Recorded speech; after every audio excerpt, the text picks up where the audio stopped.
Greetings, friends. This is Steve Dupuie for the Bible News Prophecy Program with Dr. Bob Thiel. Dr. Thiel, there's a lot happening on the world scene.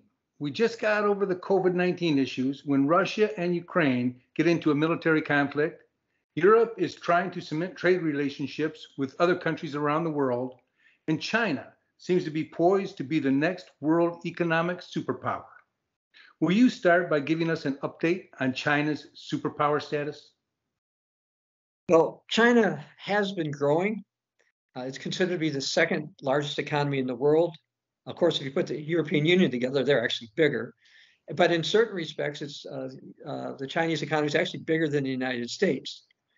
But although China is rising up and it's increasing its influence, many see China as the power to replace the United States. China's got a lot of issues. A couple of days ago, I saw an interesting article from Politico. Let me read the headline and some parts of this. Why China is not as powerful as the West might think. It says President Xi Jinping wants to project China as a powerful trade partner or a dangerous adversary to anybody else. And his motto, according to this article, is the rise of the East and the decline of the West. And the people in the West are trying to figure out what to do. It says, but among the Chinese people and increasingly the heads of Europe, both corporate and political heads, a different story is beginning to be told. Beijing's march toward global economic domination may not be invincible at all. And then the article says that China's only managed a weak GDP growth, and they've got a lot of youth unemployment. It may raise as high as 50%, but people don't really know. And it says that private entrepreneurs in China live in fear of what the state will do to their businesses, and consumers stopped spending like they did before COVID. So those are some concerns. But here's something else from Politico, verbatim. Even the Chinese Communist Party leaders aren't hiding their problems. At their annual pre-summer meeting, they said the economy is facing new difficulties and challenges, mainly due to insufficient domestic demand, difficulties in operation of some enterprises, many risks and hidden dangers in key areas, and a grim and complex external environment. So that's an interesting admission from the Chinese. Yes, it is.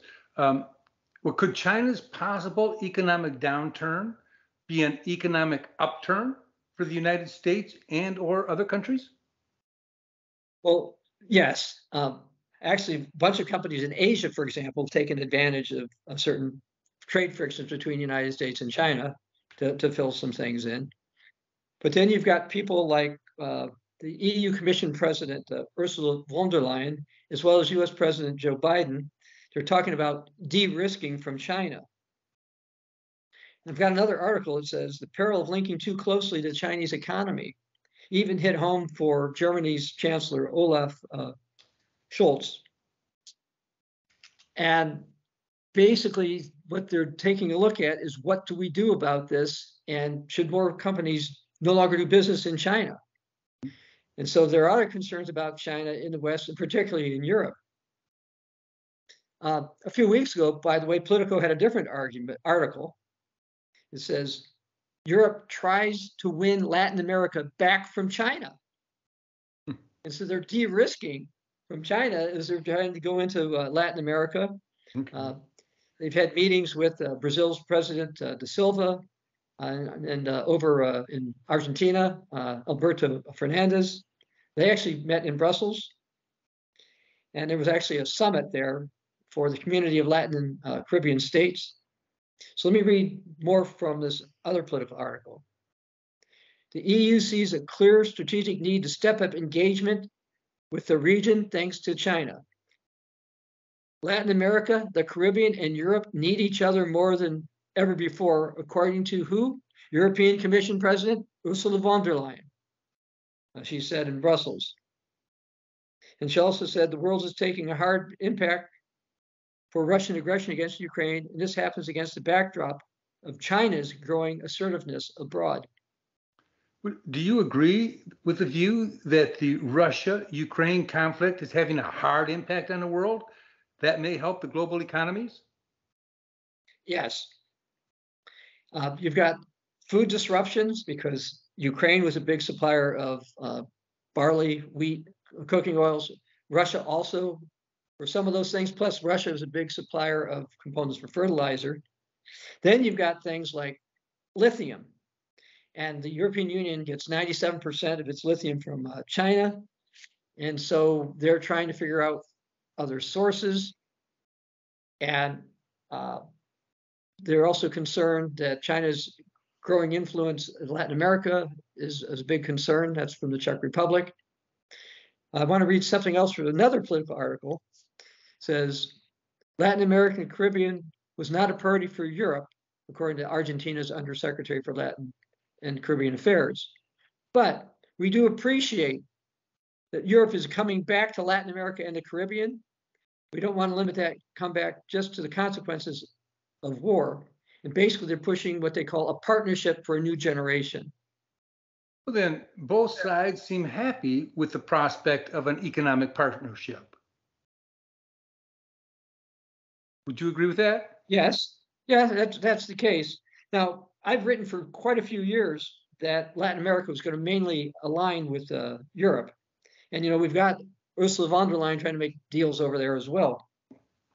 Earlier this year, I saw an article that was titled 10 Years Left. Is China heading for a total collapse, political, economic, and demographic? Conventional wisdom says, no way. It boasts a massive military, an iron grip on its people, and it owns a whopping $870 billion of US debt. So they're not debt, we owe them. He says, well, that's no recipe for demise. Some people would argue that China could soon be hanging by a thread. And this includes a geopolitical analyst by the name of Peter Zeihan. And his forecast is a concern. Guess he was interviewed by Joe Rogan, who's got a famous podcast.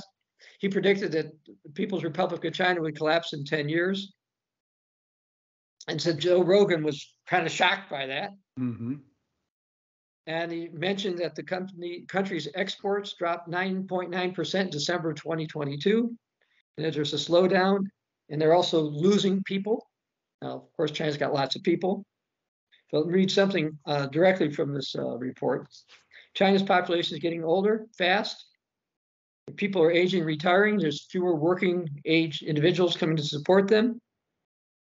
And they believe that the United Nations forecast that China's population, which is about 1.42 billion, will drop to about below 800 million by the year 2100. Part of it has to do with China's one-child policy they had for 3 decades. Plus, that the Chinese economy relies heavily on international trade and exports. And the trade dependence makes China vulnerable to global economic fluctuations and trade policy shifts. And of course, things like COVID affected it as well. So that's amazing that China is expected to lose 620 million people in the next 75 years. That's approaching twice the population of the United States. Well, China is facing problems. And yes, various government policies are issues, not just Chinese policies, but United States policies, European policies, et cetera. 3 years ago, Bloomberg News reported that we had hit what they call peak China. Like, this is as strong as they're going to get, and from then on, it's not going that way. We'll see if that was peak China, or if we're getting there now, or whatever. But I've warned for a long time there are going to be issues with China, and basically because of biblical prophecies. So, for example, back in 2014, let me read some things I posted here. So the Bible shows that Europe and not Asia will be the major economic power prior to Jesus' return. What about China? I wrote, some believe it's surpassed the United States and the rest of the world, and hence China will be the leader in the 21st century. The Bible does not teach that it can hold that position for much time, if at all. So while China's been growing tremendously, another thing that goes on with China in terms of its social policy is they have something called the hukou. And basically, in China, you have normal citizens and second-class citizens. You want to call them that.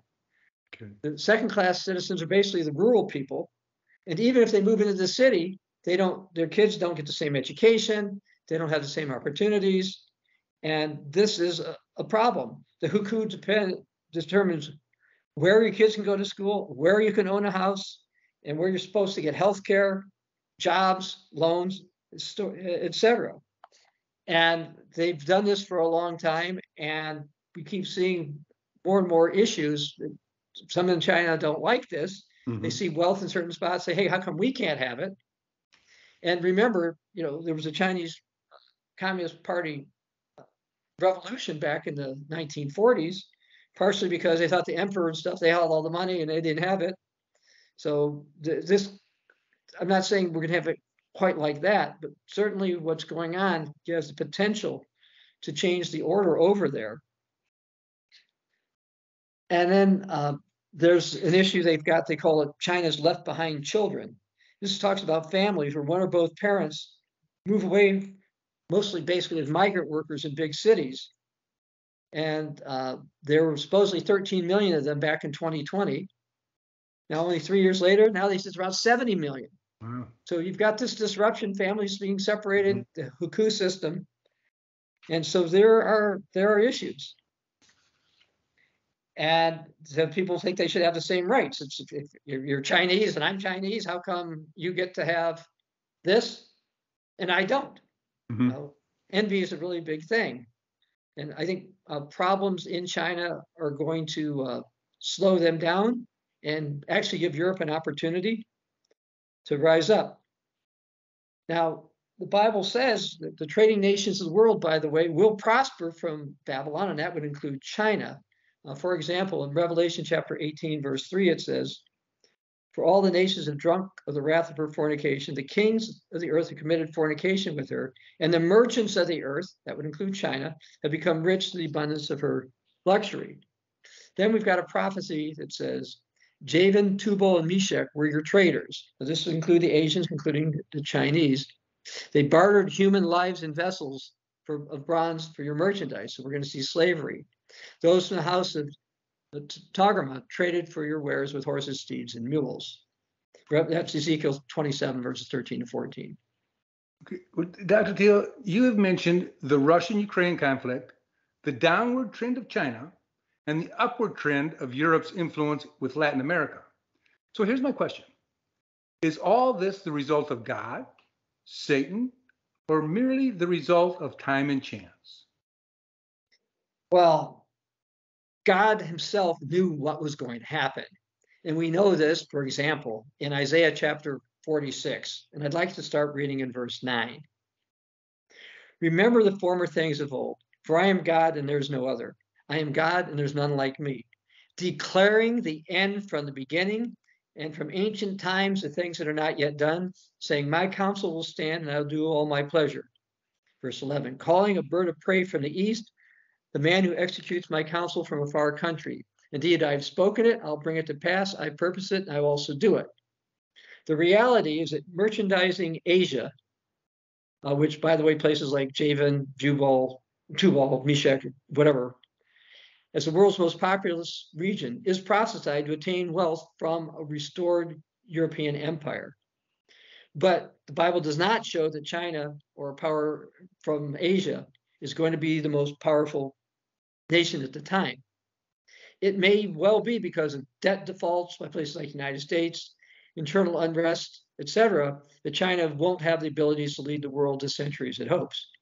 Expect to see changes in Europe and China. Biblical prophecies will come to pass. As Jesus said in Mark 13, verse 37, and what I say to you all, watch. Thank you, Dr. Thiel. For more interviews with Dr. Thiel, in addition to written as well as audio articles, visit our website at BibleNewsProphecy.net. This is Steve Dupuie for the Bible News Prophecy Program.